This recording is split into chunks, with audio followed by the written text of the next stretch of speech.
comme un examen scolaire. Il a une date fixe. Si tu n'étudies pas, c'est ton problème. L'examen ne sera pas reporté pour toi. Beaucoup gaspillent la saison de la découverte et se retrouvent mal préparés quand vient le temps de l'examen de la vie. David a profité de sa saison. Dans la solitude, il a découvert qu'il était guerrier, poète, musicien, dirigeant loyal. C'est dans le désert qu'il a écrit ses psaumes, qu'il a exercé son courage et son leadership. Tout cela avant même de rencontrer Goliath. Tu n'as pas toute ta vie pour te former. Tu as une fenêtre, une durée best before comme sur les produits alimentaires. Si tu rates ce délai, tu resteras avec des prophéties non accomplies.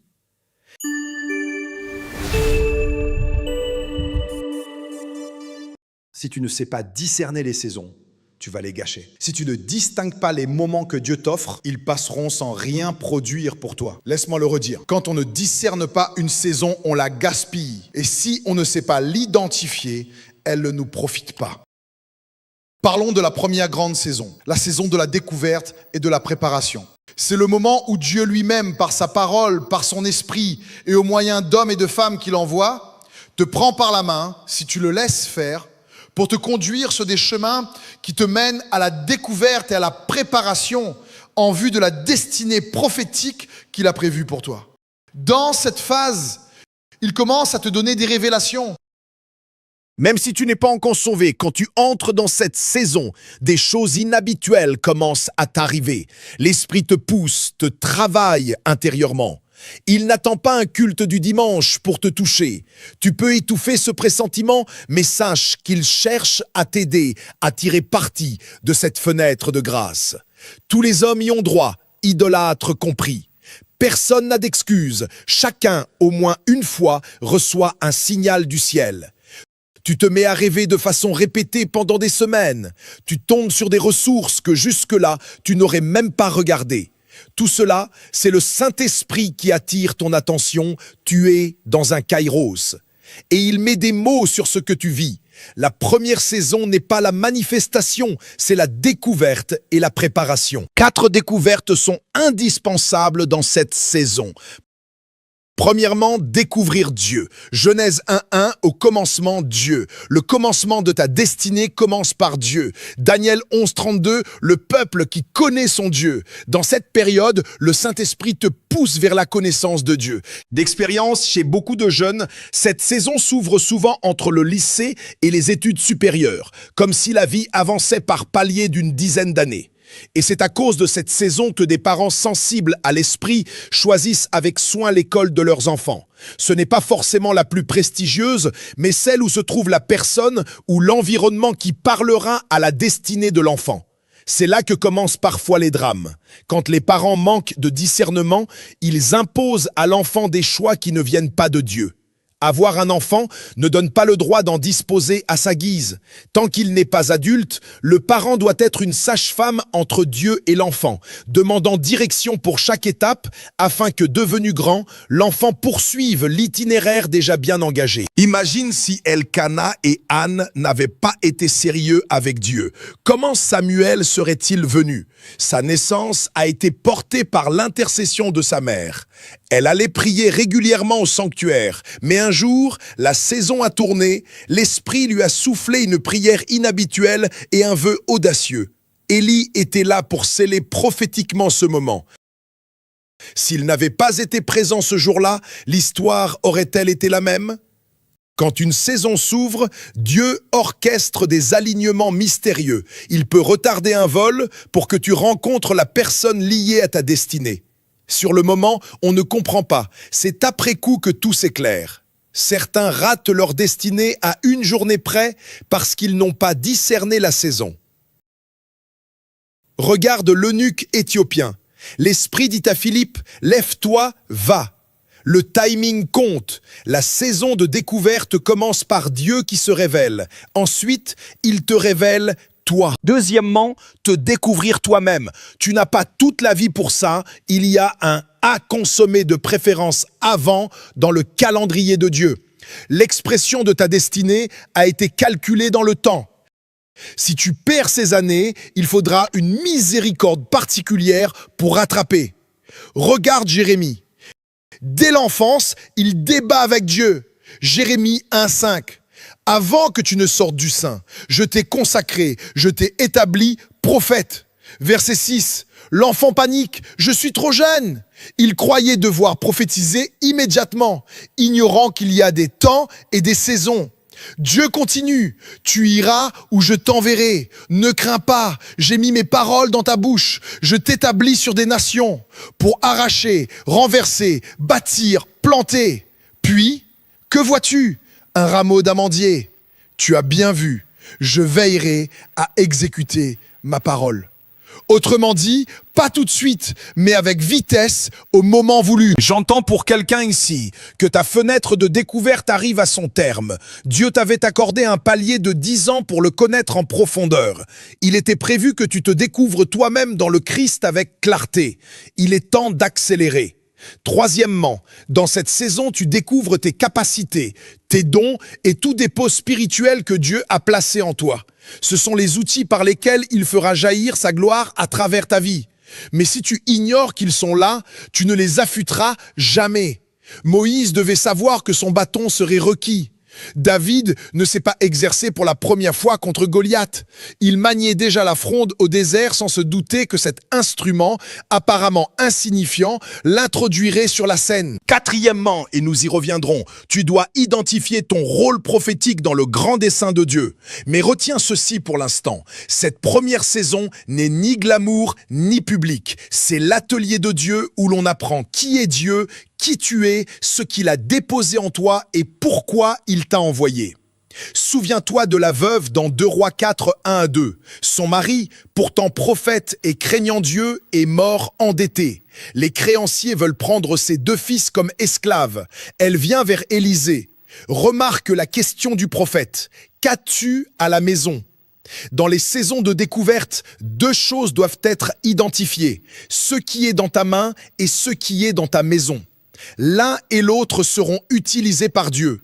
Dans ta maison peut désigner ce qui est en toi, car tu es toi-même une maison spirituelle. Ce que tu possèdes intérieurement et ce que tu portes extérieurement seront les instruments par lesquels Dieu apportera la délivrance et fera éclater sa gloire. Les ministères que nous admirons aujourd'hui ont tous eu une saison cachée de découverte. Personne n'échappe à cette phase. Tu dois découvrir Dieu. Tu dois te découvrir toi-même à la lumière de la prophétie. Tu dois découvrir tes dons, tes capacités, les investissements spirituels placés en toi. Et tu dois découvrir ta place dans la prophétie.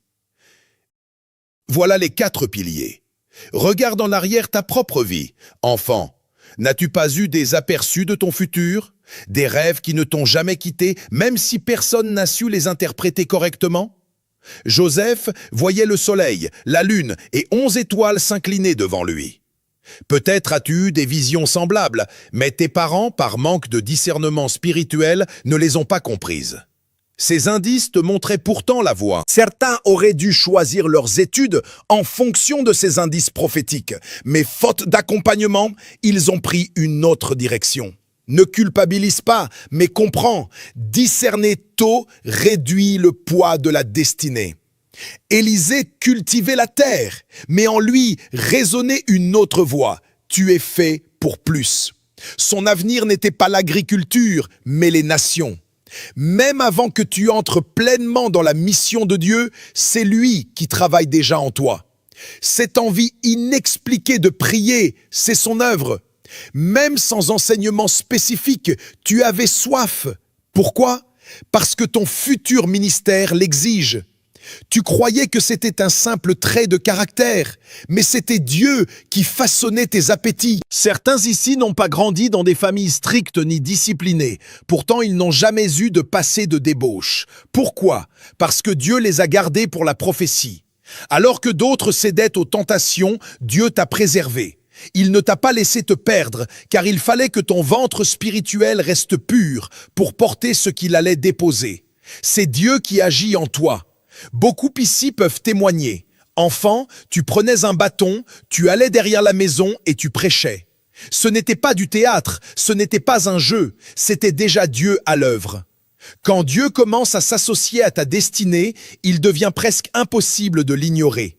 Tu peux refuser un rêve, mais il reviendra sous d'autres formes jusqu'à ce que tu acceptes. Parfois, tu rêves de choses étranges. Une sœur, par exemple, voit en songe qu'elle allait des enfants. Tout de suite, on lui dit « c'est une attaque ». Mais ce n'est pas toujours le cas. Dieu lui montrait peut-être qu'elle porterait des visions comme une sage-femme, qu'elle donnerait naissance à des projets spirituels. Certaines parmi vous n'ont jamais eu la permission divine d'entrer dans des relations précoces. Tu as beau prier, Dieu reste silencieux. Pourquoi? Parce qu'il te garde comme une Marie. Tout dépend de l'état de ton ventre spirituel. Voilà pourquoi il a fermé certaines portes sentimentales. Il préparait l'arrivée d'un Jésus spirituel en toi. Comprends ceci, ces choses dépassent le simple cadre d'un sermon. La prédication ne fait que confirmer ce que tu ressens déjà depuis longtemps. Il y a un feu, une insistance de Dieu en toi, même quand tu essaies de l'éteindre. Moi-même, à l'école primaire, on m'avait donné un rôle de riche dans une pièce de théâtre. Avec du papier déchiré, je distribuais de l'argent fictif. Je ne comprenais pas, mais aujourd'hui je sais. Dieu utilisait même ces petites mises en scène pour indiquer une partie de mon futur. Il y a toujours un aspect récurrent dans ta vie. Tu pries contre, mais cela revient. C'est un signe. Le profond appelle le profond. Quand tu vois quelqu'un exercer une grâce et que quelque chose en toi réagit fortement, c'est souvent parce que tu as une part de cette grâce. Tu regardes un homme de Dieu, une femme d'affaires, et ton esprit vibre. Les autres se contentent d'être bénis, mais toi, c'est une impartation. Les saisons n'attendent pas. Elles passent, que tu sois prêt ou non. Comme un examen scolaire, il a une date fixe. Si tu n'étudies pas, c'est ton problème. L'examen ne sera pas reporté pour toi. Beaucoup gaspillent la saison de la découverte et se retrouvent mal préparés quand vient le temps de l'examen de la vie. David a profité de sa saison. Dans la solitude, il a découvert qu'il était guerrier, poète, musicien, dirigeant loyal. C'est dans le désert qu'il a écrit ses psaumes, qu'il a exercé son courage et son leadership. Tout cela avant même de rencontrer Goliath. Tu n'as pas toute ta vie pour te former. Tu as une fenêtre, une durée best before comme sur les produits alimentaires. Si tu rates ce délai, tu resteras avec des prophéties non accomplies. Beaucoup vieilliront sans jamais avoir vu un dixième de leur mission s'accomplir parce qu'ils ont perdu cette première saison de préparation. Les saisons peuvent révéler la gloire de Dieu dans la vie d'un homme, mais seulement si tu sais marcher avec elle. Que tu investisses bien ta saison ou que tu la gaspilles, cela dépend de toi. C'est pourquoi je répète, Dieu est en train de dire à quelqu'un « Dépêche-toi ! Tu as déjà trop perdu de temps !» Depuis l'âge de 11 ans, le Saint-Esprit te pousse, mais tu as toujours repoussé. Aujourd'hui, tu as 30 ans et tu n'as pas encore pris au sérieux ce qu'il te confiait. À chaque fois que tu veux te mettre sérieusement avec Dieu, l'ennemi envoie une distraction, un ami, un message, un post sur les réseaux et tu recommences à douter. Ne vois-tu pas le piège? Ces influences ne prendront pas la responsabilité de ton échec. Le jour où tu rendras des comptes, tu seras seul. Certains, selon le programme prophétique de Dieu, auraient déjà dû comprendre les lois de la richesse, se préparer à gérer les ressources du royaume. Mais jusqu'à présent, l'avidité est toujours dans leur cœur. Tu rêves de prospérité, mais ton caractère n'est pas encore prêt. D'autres se disent prophètes, mais n'ont pas traversé la préparation. Porter un titre ne fait pas de toi un prophète. Ce n'est pas le nom que tu t'attribues qui valide une saison, c'est la manière dont tu l'as exploité. Dieu te dit encore, dépêche-toi. Je parle à une sœur, à un frère, tu n'auras pas toujours le temps. Ta vie est fragmentée en saisons et l'une d'elles est sur le point de s'achever.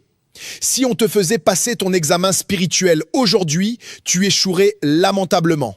Tu n'as pas bâti ta vie de prière, ni ta connaissance de la parole, ni ta consécration.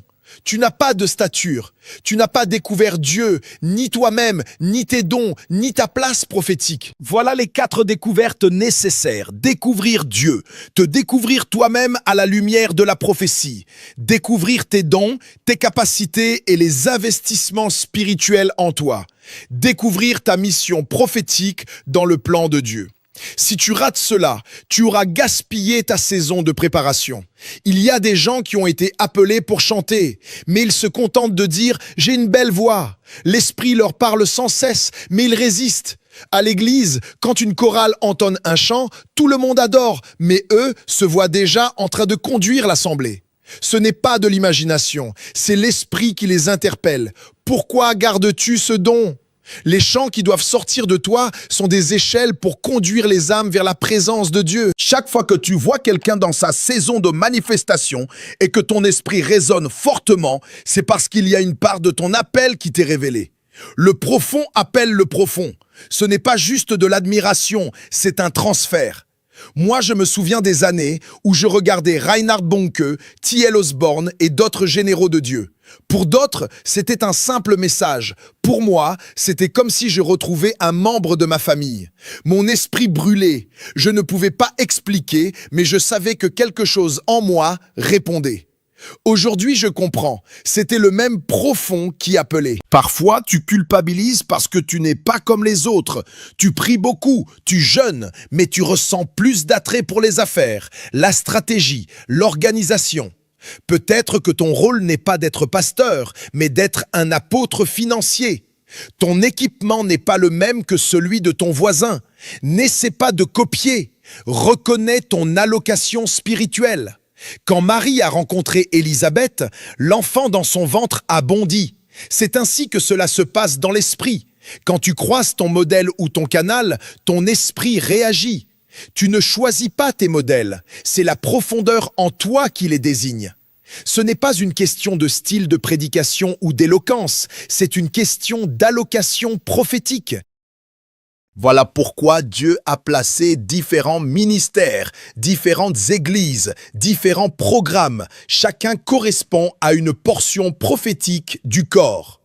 Parfois, tu es formé dans une assemblée, mais Dieu te déplace momentanément ailleurs pour, entre guillemets, prendre un cours manquant. Comme à l'université, tu prends des matières électives pour compléter ton programme. Tout cela est dirigé par l'Esprit. La vraie question est, sur une échelle de 1 à 10, quelle est ta connaissance de Dieu aujourd'hui? Dans les temps qui viennent, si tu ne connais pas Dieu, tu risques de tomber. Les manipulations génétiques, les bouleversements mondiaux, les hommes seront troublés. Ton seul ancrage sera ta connaissance intime de Dieu. Jésus a demandé à ses disciples, « Qui dites-vous que je suis ?» Les uns ont dit Élie, d'autres Jérémie. Mais Pierre a dit, « Tu es le Christ. » Voilà ce qu'il te faut, être persuadé, ferme, enraciné.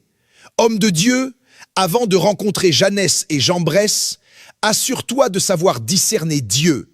Sinon, tu ne distingueras pas le vrai du faux et tu tomberas dans des fraternités destructrices. Je le répète, dans les jours qui viennent, si tu ne connais pas Dieu, tu risques de tomber. Peu importe que tu sois prédicateur ou homme d'affaires, j'ai vu cela en vision. Des temps de confusion arrivent sur la terre et la seule stabilité des hommes sera leur connaissance de Dieu. L'intelligence artificielle, l'ingénierie génétique, l'Internet des objets vont bouleverser les repères de l'humanité. Des gens ne sauront même plus qui ils sont. C'est maintenant qu'il faut trouver ton identité en Christ. Jésus a demandé à ses disciples, « Qui dit-on que je suis ?» Les uns disaient Élie, d'autres Jérémie ou l'un des prophètes. Mais il leur dit, « Et vous, qui dites-vous que je suis ?» Il ne suffit pas de savoir ce que les autres pensent. Tu dois savoir qui est Dieu pour toi et qui tu es en lui. Comme Paul l'a affirmé, « Je sais en qui j'ai cru et je suis persuadé. » Homme de Dieu, avant de rencontrer Jeannès et Jean Bresse, assure-toi de savoir comment Dieu agit. Sinon, un jour tu te retrouveras devant de faux miracles et tu n'auras pas la capacité de discerner le vrai du faux. Tu risques de rejoindre des alliances obscures sans même le vouloir, pas parce que tu es mauvais, mais parce que ta connaissance de Dieu est trop faible. Je prie pour toi que la faim de Dieu s'allume dans ton cœur, la faim de sa présence, la soif de sa parole, le désir de la prière et de la consécration, que ce soit déposé en toi au nom de Jésus-Christ. J'ai dit que je ne traiterai que 3 grandes saisons. La première saison qui marque l'émergence de la gloire dans la vie d'un croyant, c'est la saison de découverte et de préparation. Dans cette saison, tu dois rencontrer Dieu de manière profonde. Tu dois te découvrir toi-même à la lumière de la prophétie et de ton identité en Christ. Tu dois identifier tes dons, tes capacités et les dépôts spirituels placés en toi. Et enfin, tu dois discerner ta mission prophétique dans le plan de Dieu. La deuxième saison est, selon l'Écriture et aussi selon mon expérience personnelle, la plus difficile de toutes. C'est la saison de l'épreuve, la saison de la mise à l'épreuve et de la preuve. C'est une saison où la voix de Dieu devient mystérieusement silencieuse, plus que dans toute autre phase de ta vie. Plusieurs d'entre vous sont en plein dans cette saison.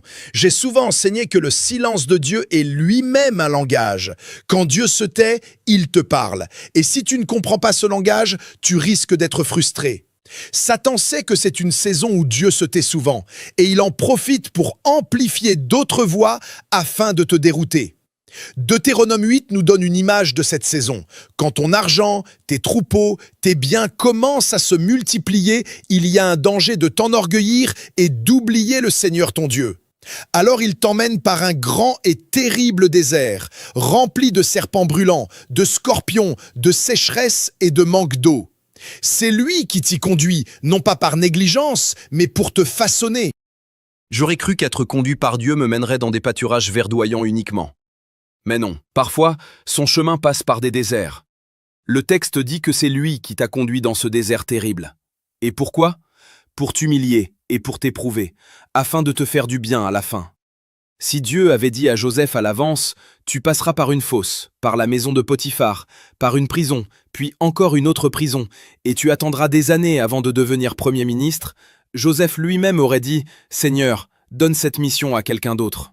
Voilà pourquoi Dieu ne montre jamais toute l'histoire.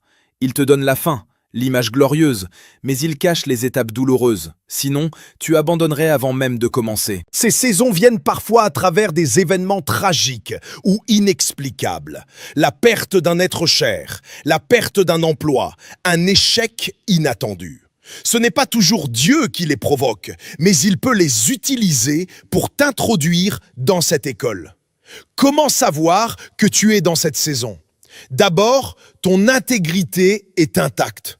Ta vie de prière et de consécration ne faiblit pas. Mais malgré cela, le ciel semble fermé. Ensuite, tu cries vers Dieu et il ne te répond pas. Tu demandes une explication et il garde le silence. Ce silence ne signifie pas qu'il t'a rejeté. Il dit simplement « Apprends à me faire confiance dans ma présence, même si ma voix ne parle pas. » David disait « Même quand je marche dans la vallée de l'ombre de la mort, je ne crains rien car tu es avec moi. » Remarque, il ne dit pas « Car tu me parles ». Non, sa sécurité venait de la présence de Dieu, pas de sa voix. Beaucoup en ce moment traversent le feu et ne comprennent pas. Tu continues à servir Dieu fidèlement, mais financièrement tu souffres. Dans ton foyer, tu luttes et il te semble que tout s'effondre. Ce n'est pas un châtiment, c'est une saison d'épreuve. Mais attention, dans ces moments, il ne faut pas essayer de sauver les autres à la place de Dieu. Parfois, par compassion, nous voulons sortir une personne trop tôt de son désert, mais nous gâchons ainsi le travail de Dieu dans sa vie. Si quelqu'un est dans cette saison et que son intégrité est intacte, n'essaie pas de le délivrer par tes propres moyens. Si tu le fais, tu prolongeras son désert. Dieu l'y a emmené pour l'éprouver et le préparer. Et du discernement. Parfois, tu regardes une sœur qui aime Dieu de tout son cœur. Elle prie, elle est intègre, elle sert fidèlement. Et pourtant, elle n'a même pas de quoi payer son loyer. Tu es tenté de te dire, mais pourquoi, Seigneur ? Peut-être que Dieu est en train de développer en elle une compassion particulière. Plus tard, elle sera une voix pour aider des femmes en détresse et elle devra puiser dans cette expérience personnelle. Si tu viens interrompre son école, tu détruis ce que Dieu est en train de bâtir. Il en est de même pour un frère qui marche avec Dieu, qui sert fidèlement, mais qui pendant 10 ans n'a ni voiture ni maison. Il prend les transports en commun, il marche à pied pour aller au culte. Tu as envie de dire « Seigneur, c'est injuste ». Non, c'est une saison d'épreuve. Et le texte dit « pour t'humilier et pour t'éprouver, afin de te faire du bien à la fin ». Voilà pourquoi beaucoup se fâchent contre Dieu et contre l'Église. Ils n'ont pas été enseignés sur la signification de ces saisons. Alors quand ils traversent ces moments difficiles, ils deviennent amers, ils critiquent les pasteurs, ils disent « À quoi bon servir Dieu? Depuis que je donne, ma vie n'a fait que descendre. » Ce qu'ils ne comprennent pas, c'est qu'ils sont dans la saison où la fidélité ressemble à un handicap. Regarde Joseph. Qu'a-t-il fait pour se retrouver dans une fosse? Rien. Parfois, c'est justement ta droiture qui t'amène dans les ennuis. Ta fidélité te conduira dans des prisons spirituelles. C'est ça la direction du Saint-Esprit. Elle ne mène pas toujours directement au trône. Elle passe par des détours qui te façonnent. Si je devais te raconter toutes mes histoires, ces moments où nous avons fait tout ce qui était juste et pourtant les cieux semblaient fermés, tu serais étonné. Mais Dieu m'avait montré ces principes très tôt. J'ai compris que dans ces saisons, il n'y a rien d'autre à faire que de pleurer, de se tenir debout et de dire « Seigneur, je te fais confiance ». C'est là que tu dois écouter des messages sur l'endurance et la persévérance. Beaucoup parmi vous sont exactement dans cette école en ce moment. Un homme de Dieu peut être en train de traverser cette saison. Satan va lui murmurer « Rejoins ce groupe, cette fraternité. Ils vont t'annoncer plus vite. » Mais l'Esprit dit « Attends. Toutes les journées de ton temps fixé, attends. Tu as l'impression que tu es qualifié, tu te crois prêt, mais Dieu te dit « Attends. » Parfois, tu vois de jeunes serviteurs commencer leur ministère et prospérer rapidement, et toi, tu attends encore. C'est une tentation énorme, mais tu dois rester tranquille. Il y a deux manières par lesquelles Dieu dirige. Parfois, il dit clairement « va ». D'autres fois, il garde le silence. Et si tu veux bouger, il te dira seulement « arrête ». Dans cette saison, Dieu peut te demander de conseiller et de bénir des gens au sujet même qui te fait souffrir. Tu pries pour la guérison des autres alors que tu as tes propres douleurs. Tu prophétises sur leur percée financière alors que tu es au bord de la faillite. Tu donnes des solutions à leurs problèmes et quand ils quittent ton bureau, tu pleures en disant « Seigneur, aie-moi » et Dieu garde le silence. Apprends à discerner le silence de Dieu. Ce n'est pas une perte de temps. Tu n'es pas en train de gâcher tes années. Tu es dans une école. Et si tu comprends cela, tu éviteras l'amertume et tu ne tourneras pas le dos à Dieu. Certains parmi vous sont ici, connectés, et vous dites « Seigneur, je t'aime, je t'ai servi fidèlement. Pourquoi alors 2025 est-elle ma pire année? Tu es en train de tenir à un dernier fil de confiance. Écoute-moi, tu traverses simplement une saison. Tu n'es pas seul. C'est une école qui façonne les champions. Regarde la vie d'un insecte. Il ne peut pas passer de l'œuf à l'adulte directement. Il y a l'étape de larve, de nymphe, puis d'adulte. De même, un enfant ne peut pas devenir grand-père en un jour. Peu importe la grâce qui est sur lui, il faut passer par le processus. C'est ce que signifient ces chants que nous élevons. Dans l'écrasement, dans la pression, tu es en train de produire du vin nouveau. C'est la voix de Dieu pour toi. Tu es broyé, mais ce n'est pas pour te détruire. C'est pour faire sortir de toi quelque chose de précieux. L'un des versets qui m'encourage le plus, c'est celui qui dit « Et cela arriva ». Peu importe la profondeur de la douleur, la saison finira par passer. Tu es peut-être au bord d'une expulsion, tu n'as plus d'argent, tu crains même d'être renvoyé de ton pays. Mais écoute, quand la justice semble inutile, c'est que Dieu prépare quelque chose. Il y a des moments où ta fidélité à Dieu semblera être un handicap. Tu élèves tes enfants dans la crainte de Dieu et on se moque de toi. Tu refuses de tricher au travail et tu sembles perdre des opportunités. Tu dis « Depuis que je sers Dieu, ma vie est devenue plus dure ». C'est une illusion. Tu es simplement en train d'enfanter quelque chose. Toute femme qui a accouché sait que même le travail le plus facile n'est jamais sans douleur. Il y a des contractions, des saignements, des moments d'urgence. C'est la même chose spirituellement. On ne rit pas au moment de pousser. On se concentre, on transpire, on souffre. Mais ce n'est pas la mort, c'est la vie qui est en train de sortir. Voilà pourquoi je t'encourage à ne pas abandonner cette saison. Ne cesse pas de prier, ne quitte pas l'église, ne laisse pas les offenses, les paroles méchantes ou les attaques t'éloigner. C'est justement le pire moment pour tout lâcher. Tiens ferme, car c'est ton processus de naissance. Dans ces moments, tu peux facilement être offensé. Le mari peut s'irriter contre la femme contre le mari. Même les proches deviennent des instruments involontaires entre les mains de Satan pour t'attaquer. Ils peuvent te lancer des paroles blessantes, du genre « Je ne vois pas le résultat de ton service pour Dieu. Depuis que tu donnes et que tu pries, ta vie est en train de régresser. » Ces flèches visent à te décourager et à t'éloigner du chemin. Beaucoup des troubles que nous voyons dans le corps de Christ viennent du fait que les croyants n'ont pas appris à interpréter les saisons. Alors, lorsqu'ils traversent ces moments de pression, ils accumulent de l'amertume et reportent leur colère sur l'Église, sur les pasteurs ou même sur Dieu lui-même. Ils disent « J'ai donné, j'ai semé, j'ai prié et regarde ma vie ». En réalité, ce n'est pas une punition, c'est une école. Je me souviens des croisades que nous organisions à l'époque.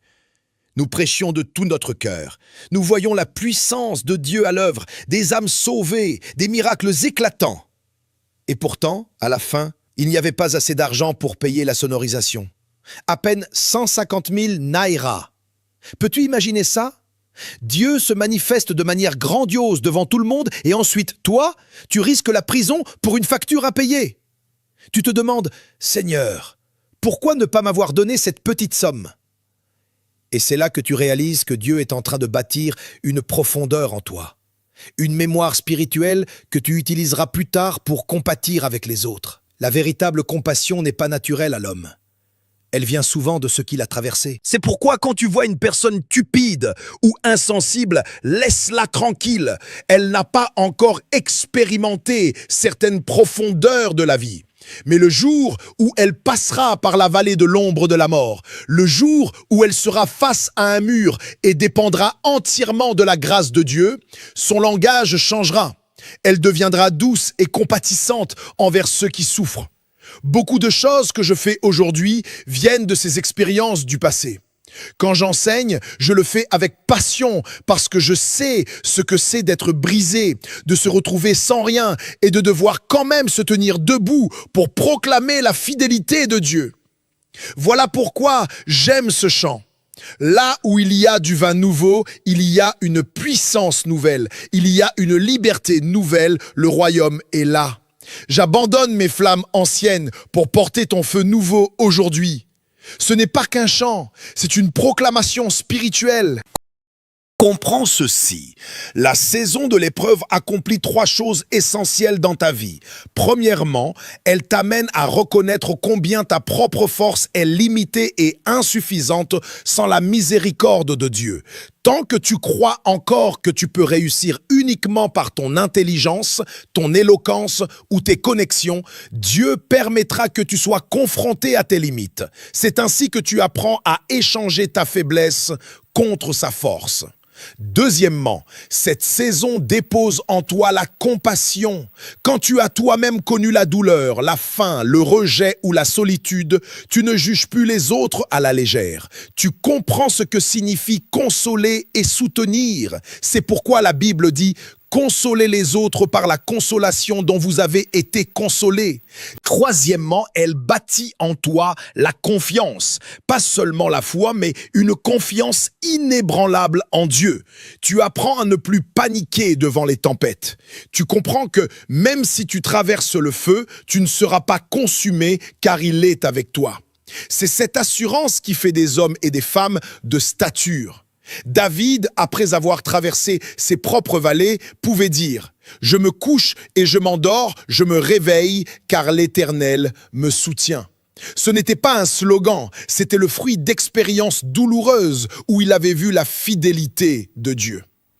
Beaucoup de jeunes chrétiens qui n'ont jamais été éprouvés regardent les autres en train de pleurer dans la louange et se disent « Pourquoi font-ils tant de bruit ?»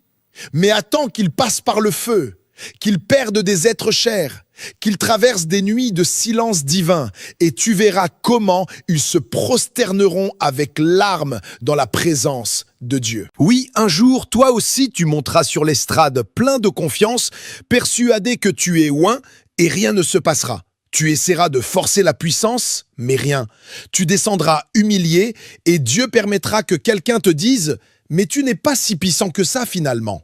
Ce n'est pas pour t'écraser, mais pour t'apprendre que notre suffisance vient de Dieu. Voilà pourquoi tu reconnais les gens qui ont traversé ces saisons.